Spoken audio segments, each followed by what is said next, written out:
Hello there and welcome to this Python video about CSV files part 2. If you've not watched the first CSV Python video, I highly suggest you pause it here and then go back and watch it before we then carry on with this video. A lot of this code on this video is exactly the same as the previous piece of code you've looked at the previous video, so I'm not going to spend that much time going over the previous bits and bobs. This block of code here is exactly the same as previously, as is this section here. The only difference is it's been indented because it's within a function. Two new lines of code we've got are right here. What this line of code here is saying FindRunner, so it's going to be using this function here, and we're going to be passing that function the runner variable, and the runner variable is here.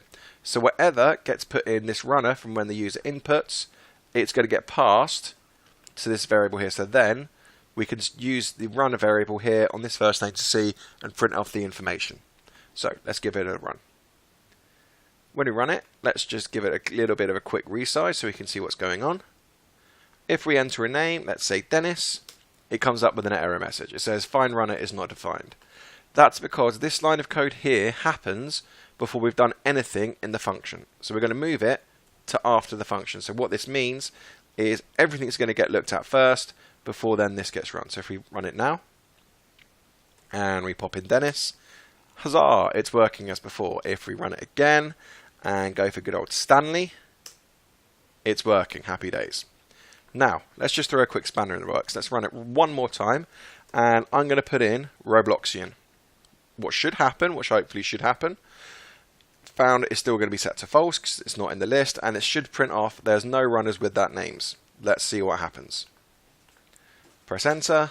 It comes up with an error message. Found is referenced before assignment, because it's treating these lines of code before it does anything else, before it even looks here. So all we're going to do is we're going to take this found equals false, and we're going to put it inside the function. We could keep it outside the function and pass it in as a variable, but for the purpose of this video, we're just going to pop it in here.